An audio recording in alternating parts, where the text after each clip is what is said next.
तो बाइबल ऐसा बताते हैं कि सब लोग उनके स्वागत में खजूर की डालियां बिछा देते हैं, अपने कपड़े बिछा देते हैं, चादरें बिछा देते हैं, जो उनके पास होता है वो सब बिछा देते हैं।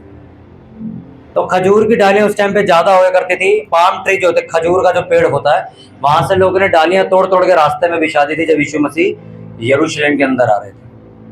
इसलिए आज भी वो दिन हम मनाते हैं। सिर्फ डालियां हिलाने के लिए हम पाम संडे नहीं मनाते हैं, इसका बहुत बड़ा गहरा मतलब है जो आज मैं आपको बताना चाहता हूँ।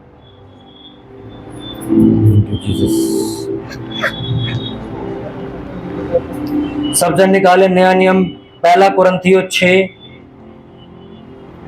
उसका 13 से मैं पढ़ूंगा। पहला कुरिन्थियों 6 उसका 13 वचन में पढ़ूंगा, सभी लोग ध्यान से सुनेंगे। पहला कुरिन्थियों 6 उसका 13 वचन में पढ़ूंगा और सभी लोग ध्यान से सुनेंगे। अपने पड़ोसी के साथ पढ़ देंगे, अगर आपके पास बाइबल नहीं है तो नो प्रॉब्लम।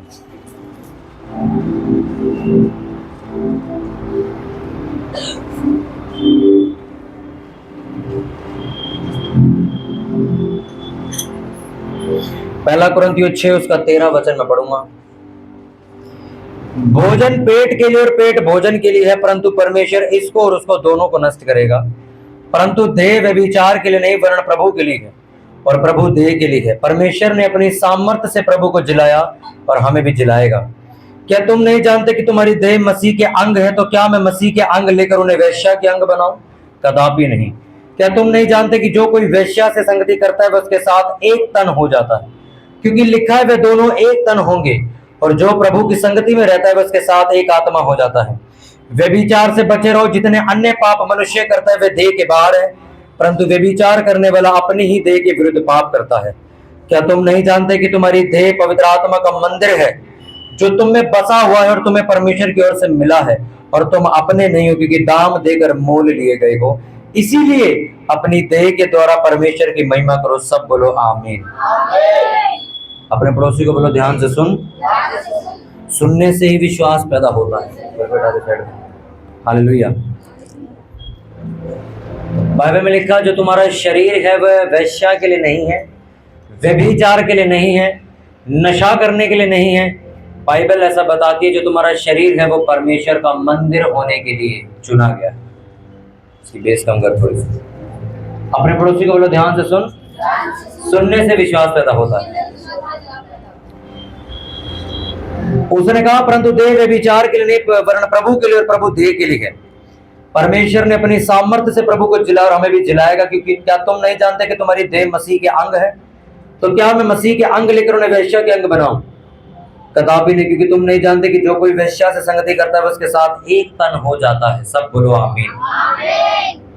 हालेलुया। बाहर बैठ जो वॉलंटियर उन्हें डिस्टर्ब कर रहे हैं, लोग नहीं कर रहे, वॉलंटियर डिस्टर्ब कर रहे हैं। हालेलुया। अपनी बाइबल को बंद कर दो।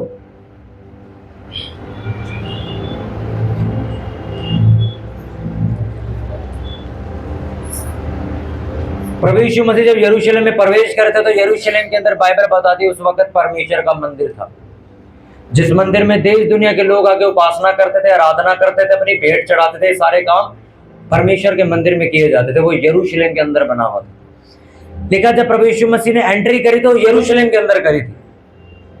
आज वो जो मंदिर है वो मंदिर एक दीवार को नहीं कहा जाता है, वो मंदिर आज आपको और मुझे कहा जाता है। आज परमेश्वर ने ऐसा नहीं कहा कि जिसको प्रार्थना करनी वो इजराइल जाए, यरूशलेम में जाए, वहां पर यहोवा का मंदिर बना हुआ जो सुलेमान ने बनाया था, वहां जाके उपासना करे तो प्रार्थना सुनी जाएगी। अब ऐसा सिस्टम नहीं है। अब परमेश्वर ने कहा कि तुम्हारा शरीर ही मेरा मंदिर है। मंदिर में कौन रहता है? कौन रहता है?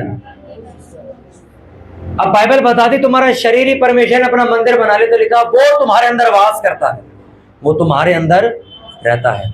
इसलिए परमेश्वर ने कहा आज से अब कोई इस मंदिर को नष्ट करेगा, इस मंदिर को बर्बाद करने की कोशिश करेगा, लिखा परमेश्वर उसे नष्ट करेगा।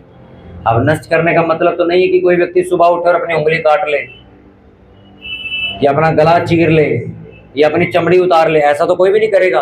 तो नष्ट करने का मतलब क्या है? बाइबल में लिखा वो व्यक्ति जो शरीर को उठा के ऐसी जगह पर लेकर जाता है जहां पर परमेश्वर ने जाने से मना किया है।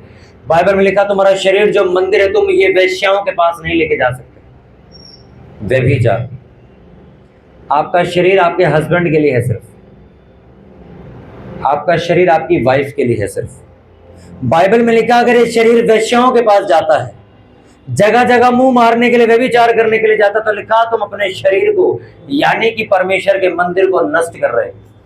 और लिखा अगर जो व्यक्ति इसको नष्ट करेगा, लिखा परमेश्वर उसे नष्ट करेगा। अब उसे नष्ट करने का मतलब क्या है कि रात को मैंने पाप किया सुबह मर जाऊंगा क्या? नहीं, नष्ट करने का मतलब हर वो चीजें जो परमेश्वर की ओर से बरकत और आशीष के तौर पर तुम्हें मिलने वाली थी वो नष्ट कर दी जाएंगी। वो चीजें जो लोगों को आसानी से मिल जाती हैं उन लोगों को बड़ी मुश्किल से और संघर्ष करके भी नहीं मिलेंगी जो लोग इस शरीर को गलत कामों के लिए इस्तेमाल कर रहे हैं। परमेश्वर ने कहा तुम्हारे शरीर से परमेश्वर की महिमा होनी चाहिए, और तुम्हारा शरीर तांत्रिकों के पास जाता है। तुम अपने शरीर को उठा के तांत्रिकों के पास लेके जाते हो, तुम अपनी फोटो में तांत्रिकों के पास दे के आते हो ये कह के कि शायद ये बाबा मेरा कोई भला कर देगा। बाइबल ऐसा बताती है तुम अपने शरीर को नाश कर रहे हो। ये शरीर इसलिए नहीं चुना गया था। कितनों को बात समझ आ रही है? सोचो कितना बेवकूफ वो वॉलंटियर है जिसको मालूम है हवा से गिलास गिरा वो तब भी उठा के उसके ऊपर रख देता है, और फिर गिरता है फिर उठा के उसी पे रख देता है। उसका दिमाग ही नहीं काम करा कि इसको उठा के नीचे ही रख देता हूं। अपने पड़ोसी को बोलो ध्यान से सुन, सुनने से विश्वास पैदा होता है। हालेलुया। आज हमने स्पेशल आपके लिए बाहर पंखे लगवाए। आज हवा इतनी तेज है पंखे अपना चल रहे हैं। जिस दिन हम पंखे हटा देंगे उस दिन इतनी लू चलेगी जिस दिन बैठा नहीं जाएगा बाहर। हालेलुया। उसने कहा जो कोई अपने शरीर को खत्म करेगा, जो कोई अपने शरीर को नाश करने की कोशिश करेगा, लिखा परमेश्वर उसे नाश कर देगा। हर वो आशीष, हर वो बरकत जो परमेश्वर से तुम्हें मिलने वाली है वो नष्ट हो जाती है जब तुम शरीर को नाश करने की ताड़ में घुस जाते हो, जब तुम पाप करने के लिए अपने शरीर को दे देते हो। आपको मालूम लोगों ने यीशु मसीह के ऊपर पत्थर मारने के लिए क्यों उठाए थे? क्योंकि यीशु मसीह ने एक बात बोली, कहते सत्य को जानो सत्य तुम्हें आजाद कर देगा। कहता आजाद किस चीज से करोगे, हम तो किसी के गुलाम ही नहीं है। वो कहते जब एक व्यक्ति पाप करता तो वो पाप का गुलाम हो जाता। तो यीशु मसीह को पता, कहता वो तो मुझे भी मालूम है तुम गुलाम नहीं हो, पर तुम एक ऐसी चीज के गुलाम हो जिसके साथ तुम जी रहे हो। यानी कि मैं रात को पास्टर जी सोने जाता हूं और मेरी हालत ऐसी हो जाती मैं शराब पिए बगैर सो नहीं सकता। इसका मतलब तुम शराब के गुलाम बन चुके हो। पास्टर जी मेरी शादी हो चुकी है, मेरी वाइफ बहुत सुंदर है, मेरा हस्बैंड बहुत सुंदर है, पर तब भी मेरा मन दूसरे लड़के लड़कियों की तरफ जाता है। इसका मतलब तुम व्यभिचार के गुलाम हो चुके हो। इस गुलामी की बात हो रही है वहां। पास्टर जी मैं बाइबल भी पढ़ रहा हूँ, प्रेयर भी कर रहा हूँ, चर्च भी जा रहा हूँ, पर पता नहीं तलब पड़ती है मुझे कि मैं यार एक पैकेट कुबेर खा लूं या एक पैकेट में गुटखा खा लूं या एक थोड़ी सी सिगरेट पी लेता हूं। आप उस नशे के गुलाम हो चुके। इस गुलामी की बात हो रही है वहां। प्रभु यीशु मसीह ने कहा जब तुम मेरा वचन जान जाओगे, जब तुम सच जान जाओगे कि कैसे प्रार्थना करनी, कौन तुम्हें इस बीमारी से बाहर निकाल सकता, लिखा उस दिन तुम आजाद हो जाओगे। लोग कहते हैं हम किसी के गुलाम नहीं, हम किस चीज से आजाद हो सकते हैं?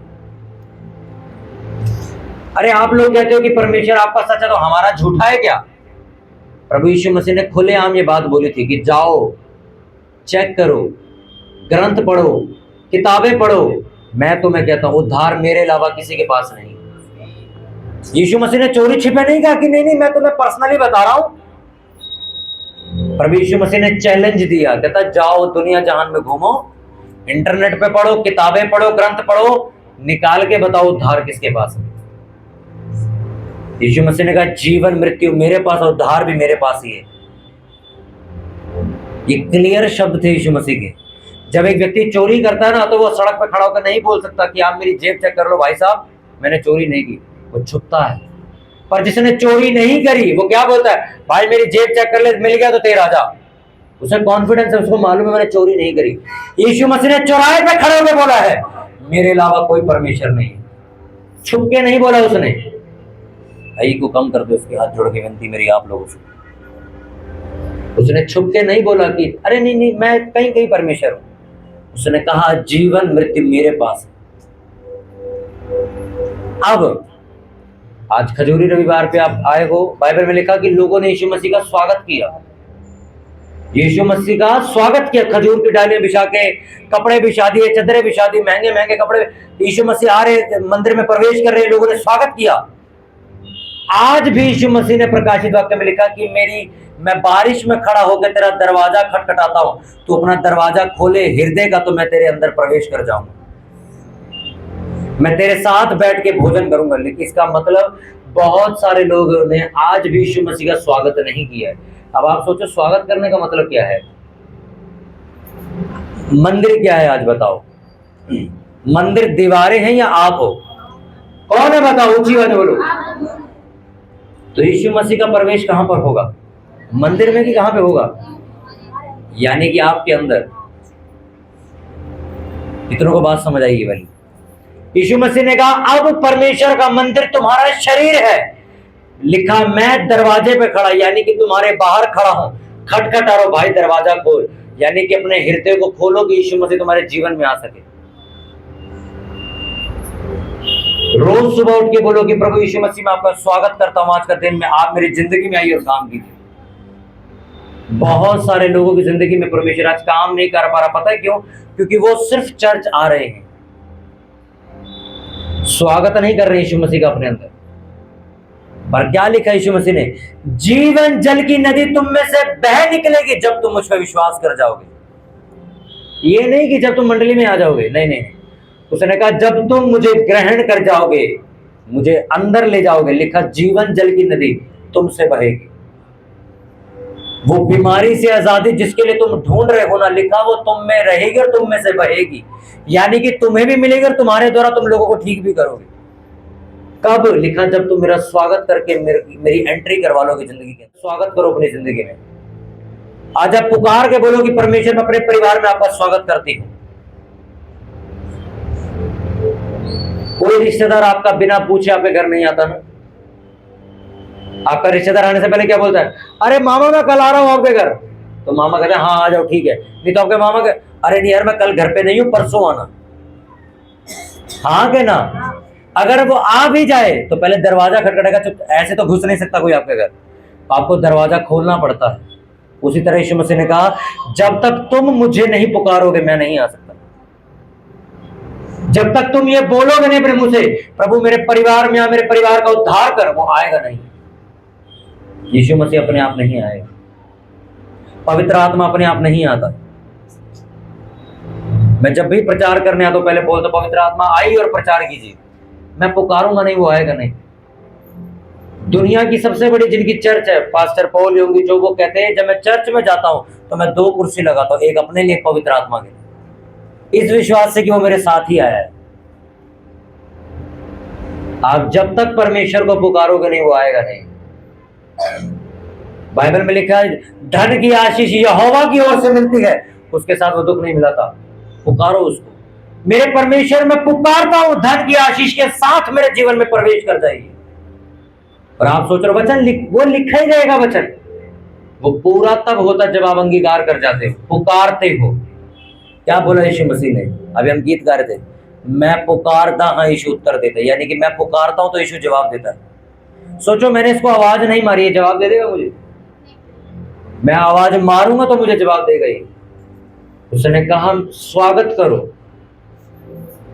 सिर्फ बाइबल पढ़ के या बाइबल का वचन दीवार पर चिपका के मसीह मत बनो, उसको पुकारो प्रभु मैं आपका स्वागत करता हूं, मेरे परिवार में आइए, मेरे बेटे की जिंदगी में आइए परमेश्वर, मेरे हस्बैंड की जिंदगी में आइए प्रभु मैं आपको न्योता देता हूं। आज वो घमंड जो व्यक्ति वो दिखा रहा है, मैं आपको न्योता देता हूं परमेश्वर आज आप मेरे घर में आइए, मेरे घर के हर घमंडी व्यक्ति को नम्र कीजिए। अभी जब वर्शिप चल रही थी इतनी तेज हम गीत गा रहे थे, इतना शोर मच रहा था, मैं देख रहा था कुछ लेडीज सो रही थी ऐसे। अब सोच के देखो इतने शोर में भी वो सो रही हैं, इतना और अभी आई थी ऐसे अंदर घुसी हैं, ऐसे बैठी है बैठते ही। चेक करो बाहर कोई गेट पे क्या भांग की गोली खिला के अंदर भेजता आपको। मैं आपको हिंट देता हूं अभी लंगर शुरू होगा, कोई नहीं सोएगा, सचेत रहेंगे। अचार खत्म नहीं हुआ, सलाद रह गया, सचेत रहेगी आंखें। सलाम वाला किधर पीछे से जा रहा है, इधर आ। इतनी तेज वर्शिप, इतना तेज म्यूजिक और बंदा सो रहा है। इसका मतलब समझ रहे हो आप? आलस की आत्मा में तुम हो नहीं, डूब चुके हो तुम लोग, डूबे पड़े हो तुम लोग। अरे हमें कोई आहट सुनाई देती हमारी नींद खुल जाती है, तुम इतनी तेज वर्शिप में सो रहे हो। वो चेला देखा था जब वो पौलुस रात को प्रचार करता, खिड़की से नीचे गिर के मरी गया, वो इतना दलिद्र था वो। मैं चेन्नई में था जब मैं इस वाले चैप्टर को पढ़ रहा था, मैं बड़ा हंसा था। पौलुस प्रचार कर रहा था तो एक व्यक्ति खिड़की पे बैठा हुआ, उसका प्रचार सुनते सुनते इतना आलस में आया, नीचे ही गिर गया वो, खिड़की से गिर के मरी गया वो। मैं कहा इतना आलस यार, मरी गए तुम लोग सोते सोते। भाई सर फट गया भाई, सोने थे भाई। वो जाके उसे उठा के लेके आता, भाई चल यार मीटिंग चल रही ऊपर। क्योंकि पौलुस रात भर प्रचार कर रहा था वहां पे।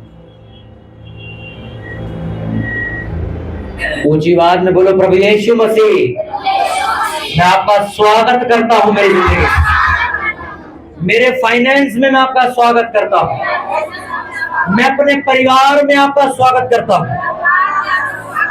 मैं अपने शरीर में आपका स्वागत करता हूं, मेरे रोजगार में मैं आपका स्वागत करता हूं, मेरी सेवकाई में मैं आपका स्वागत करता हूं। आप आइए और कार्य कीजिए। हालेलुया। जब कभी लड़ाई हो जाती तो लड़का क्या कहता, भाई यार मेरे साथ चल यार, लड़ाई हो गई है। वो बुलाता ना, 5-6 लड़के इकट्ठे कर लेता, वो न्योता दे, भाई मेरे को पावर मिलेगी, अच्छा सारे वो बुला जाओ। आपकी जिंदगी में जब आपको बड़े फैसले लेने हैं, यीशु मसीह को बुलाओ कर, प्रभु आप आइए, रात भर मुझे बताइए मुझे कल सुबह क्या फैसला लेना चाहिए। मैं ऐसा ही करता हूं। आज से कुछ टाइम पहले मेरे को 3 बिजनेस इकट्ठे खोलने थे। पहले मैंने प्रेयर करी, प्रभु आप आइए और बताइए मेरे को तीनों इकट्ठे खोलने में क्या। परमेश्वर ने बोला सिर्फ एक खोलना है। मैंने एक ही खोला, 2 अभी तक पेंडिंग पड़े हैं और एक ही फलवंत चल रहा अभी तक। जब आप उसे पुकारे बगैर, उसे न्योता दिए बगैर फैसला ले जाते हो, फिर उसकी जिम्मेवारी खत्म हो जाती है। हाँ के ना? सोचो शादियों में आप न्योता देते हो लोगों को, और आप प्रभु यीशु मसीह को न्योता नहीं देते, क्योंकि आपको मालूम है हम तो अन्य जाति में शादी कर रहे हैं, तो यीशु मसीह तो आएंगे नहीं यहाँ पे। हम न्योता दे के करेंगे भी क्या? हम तो काम ही गलत कर रहे हैं। क्या लिखा परमेश्वर ने, मैं तेरे दरवाजे के बाहर खड़ा दरवाजा खटखटाता हूं, बारिश में मेरे जो बाल है भीग रहे हैं, तू दरवाजा खोल तो मैं अंदर आ सकूं। आपको मालूम, प्रार्थना करने के बाद, वचन पढ़ने के बाद, उपवास करने के बाद, प्रचार सेवा सब कुछ करने के बाद भी ऐसा हो सकता है यीशु मसीह आपके साथ ही ना हो। क्योंकि मैंने आपको बोल दिया, पवित्र आत्मा को, प्रभु यीशु मसीह को जब तक आप न्योता नहीं दोगे वो आएंगे नहीं। अगर पवित्र आत्मा खुद से ही सबके पास आने लग जाए तो कोई प्रेयर ही क्यों करेगा भाई? लिखा, वो 120 लोग पिछले 10 दिन से पुकार रहे थे कि प्रभु आपने वायदा किया था आप सहायक भेजेंगे, आप पवित्र आत्मा देंगे। उन्होंने पुकारा पुकारा पुकारा, पवित्र आत्मा नीचे आ गया। बिना प्रार्थना के, बिना प्रार्थना में मांगे आप ये एक्सेप्ट कर रहे हो कि सब कुछ स्वर्ग से नीचे आ जाएगा, कुछ नहीं आने वाला। आपको ये भी चाहिए ना कि आपके परिवार का उद्धार हो, आपको मांगना पड़ेगा, प्रभु उद्धार नीचे भेज। शुक्रवार को चर्च में बपतिस्मा हुआ 2 लोगों का, जिसमें से एक व्यक्ति इस चर्च के अंदर आने वाली सुशीला आंटी वॉलंटियर के हस्बैंड है, उनका बपतिस्मा हुआ। आपको मालूम, जो सुशीला जो सिस्टर है, जो वॉलंटियर का काम इस चर्च में करती है, 2019 से वो इस चर्च में आ रही है, 2019 से। और 2019 में वो जब इस चर्च में आती थी तो हमें बार बार बोलती थी कि पास्टर जी मेरे हस्बैंड के लिए प्रार्थना करो, हमसे लड़ते हैं, पीते हैं, नशा करते हैं, आने नहीं देते। जैसे आज लोग बोलते हैं ना, वैसे सेम कंडीशन उनकी थी। आज आप गवाही सुनो, उस लेडीज का हस्बैंड बपतिस्मा पा चुका। ध्यान से समझो इस बात को। समझ आ रही है आपको कि नहीं आ रही? न्योता दो यीशु मसीह को। जो व्यक्ति आज मैं कहता हूं घमंडी, कल वो सेवा करता हुआ तुम्हें मिलेगा। इस गवाही को सुन के तुम कैसे कह सकते हो कि हमारा परिवार नहीं बचा? मैं आपको सच, मैं बार बार क्यों चर्च में बोलता हूँ, वो लेडी से आप घर जाओ, आलसी है, वो प्रेयर नहीं करती है। उनके हस्बैंड नशे में मर रहे हैं, लड़के नशे में मर रहे हैं, उनको कोई लेना देना नहीं है। मैं सच कह रहा हूँ, लेडी से प्रार्थना नहीं करती, वैसे वो चर्च में आके बस रोने का वो एक नाटक सा कर अरे मैं प्रार्थना करने वाला व्यक्ति, मुझे मालूम है बिना अब एक ऐसा हो ही नहीं सकता कि आप प्रार्थना करो और परमेश्वर जीवन ना बदले। आपने की नहीं, आप झूठ बोल रहे हो, आप इतनी मेहनत नहीं कर रहे हो जितनी आपको करनी चाहिए थी। हाँ, ये हो सकता है कि आप मेहनत करो, आपके टाइम नहीं आया, पर 90% लोग मेहनत कर नहीं रहे, वो सिर्फ बातें कर रहे हैं। जिन्होंने मेहनत की है उनकी गवाहियां तुम सामने देख रहे हो। आज उनका पूरा परिवार बपतिस्मा लेके सेट बैठा है, आज उनके बच्चे सेवा कर रहे हैं, हस्बैंड ही बैठे सेवा करें, वाइफ सेवा, पूरा परिवार सेवकाई में उतर चुका। याद करो उन्हीं उसी लेडीज को जो उनके साथ की, वो आज भी वहीं की वहीं खड़ी। इस बात को ना दीवार पे लिख लो, मैंने लिख ली थी, बिना प्रार्थना के तुम कुछ नहीं हो। चीख लो, रो लो, कलप लो, खिंच लो, 10 पास्टरों से प्रेयर करा लो, कुछ नहीं बदलने वाला। आपको खुद उपवास प्रार्थना करनी पड़ेगी, सारे बंधन आपकी आंखों के सामने टूट जाएंगे।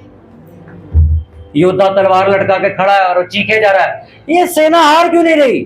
पीछे से गुद्दी पे उसके चपेट ही पड़ेगी, तू पागल तो नहीं है? ये बंदूक किसने दी? चलाना है इसको। उसी तरह आपको ये प्रार्थना करने की सामर्थ्य किसने मिली? करो ना, अन्य भाषा में करो। रोज बैठ के मेरा हस्बैंड ऐसा, मेरा लड़का ऐसा, मेरी बहन ऐसी, मेरी सास ऐसी। Prayer can change everything. प्रार्थना सब कुछ बदल सकती है। प्रार्थना आग उतार सकती है, प्रार्थना घुटने लगवा सकती है, प्रार्थना देश बदल सकती है। और आपके परिवार और चीजें नहीं बदल रही, इसका कारण ये आप 10-10 मिनट प्रेयर करते हैं, 10-10 मिनट, 15 मिनट, 25 मिनट। मैं देख रहा था कल 2-3 दिन से कुछ लोगों को, रोटी खा रहे हैं, 3-3 घंटे लगा रहे हैं रोटी खाने में, आराम से रोटी खा रहे हैं, सिर्फ सलाद खा रहे हैं, फिर आज थोड़े चावल दे, चलो चावल, फिर मीठा खा रहे हैं, 3 घंटे, 2 फिर बैठे आराम से बातें कर रहे हैं। अच्छा, ओहो। फिर मैं कहा चलो यार प्रेयर करो थोड़ी देर, 10 मिनट प्रेयर करिए, बस आमीन। 10 मिनट में आमीन होगी उनकी। और दोबारा क्या करे? वापस बैठ गए। अच्छा तो बता, कल तो पाँव संडे, कल क्या पहन रहा तू? फिर से वही सब स्टार्ट हो गया। मुझे ऐसे लोगों के साथ बैठने में और इनके साथ खाने में कोई दिलचस्पी नहीं, चाहे वो बाहर के हो चाहे मेरे अपने घर के, मुझे अकेले रहना पसंद है। मैं आपको सच बताऊं, आपको प्रार्थना करने की आदत जिस दिन पड़ेगी, आप भर गए प्रार्थना से, आप एक ऐसे व्यक्ति के साथ बैठ ही नहीं पाओगे जो प्रार्थना नहीं करता। आप अगर मेरा मन नहीं, मैं आज जा रहा हूं यार। और आप एक ऐसे व्यक्ति के साथ जो घंटों प्रार्थना करता है, आप सारा दिन बिता दोगे, आपको बहुत मजा आएगा। मैं सच कह रहा हूं। आप जब आप प्रार्थना करते हो, आप न्योता देते हो कि यीशु मसीह आए। मैं रोज न्योता देता हूं, मैं चर्च में आने से पहले बोलता हूं, प्रभु मेरे जाने से पहले मैं पिता, पुत्र, पवित्र आत्मा आपको न्योता देता हूं, आप वहां पहुंच जाइए। मैं आपको न्योता देता हूं, संडे मीटिंग में आप आइए। मैं किसी के घर मीटिंग में जाता हूं, मैं बोल के जाता हूं घर से, प्रभु मैं आज आपको न्योता देता हूं, आप उस घर में आइए, मेरे पहुंचने से पहले आप वहां पर आइए। फिर वहां पे सामर्थ्य काम आप होते देखते हो, फिर आप वहां लोगों की गवाहियां सुनते हो। आपके जाने से वहां कोई फर्क नहीं पड़ता है, परमेश्वर जाना चाहिए वो। इसलिए आज से अपना हृदय खोलो, प्रभु मैं सिर्फ बाइबल पढ़ने वाला, चर्च जाने वाला मसीह, मैं न्योता भी देता हूं, प्रभु मैं पूरा अधिकार अपने शरीर पे आपको देता हूं, आप चलाइए कैसे चलना है। न्योता दीजिए उसको। जब तक आप न्योता नहीं देंगे यीशु मसीह को, वो आएंगे नहीं। कितने लोग तैयार आज उसको अपने जीवन में स्वागत करने के लिए? मैं जब पहली बार चर्च गया था ना 2017 में, तो मैं बड़ा घमंडी टाइप का आदमी था, मैं पीछे बैठता था जाके। तो वहां मेरे पास्टर ने मुझे प्रेयर करनी सिखाई थी। उस दिन से मैंने बोला था, परमेश्वर मैं आज से प्रभु तेरे पीछे चलूंगा। उसके बाद परमेश्वर ने मेरी जिंदगी सुधारनी शुरू कर दी। इसलिए आज मैं आपसे कह रहा हूं, न्योता दीजिए उसको, वो आएगा।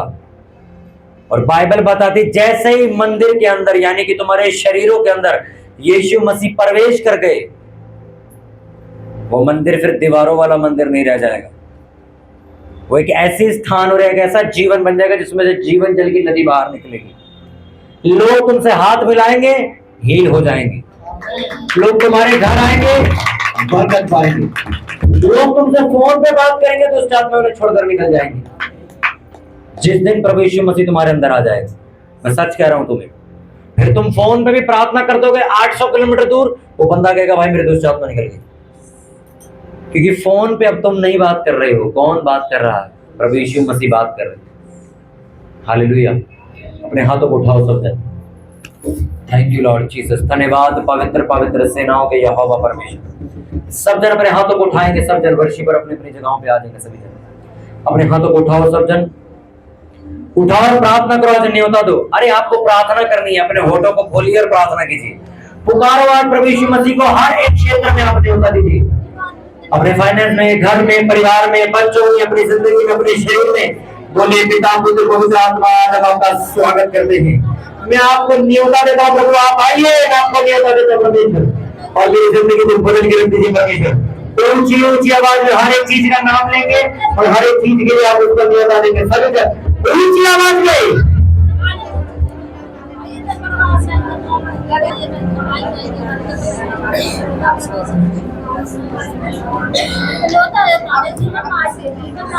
आओ।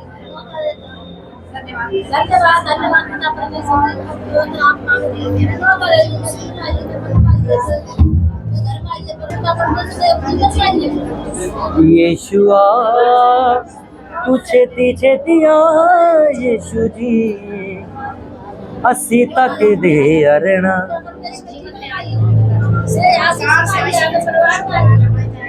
हाँ ऐसा ही कोई गीत गाना। यीशु आ जाओ, गाओ।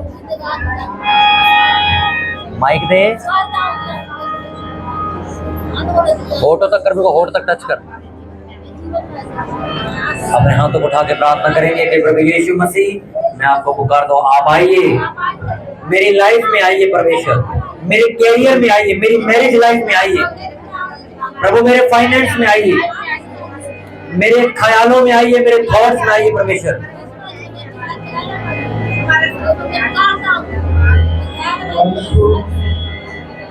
मेरे सपनों में, मेरी सांसों में यीशु आजा।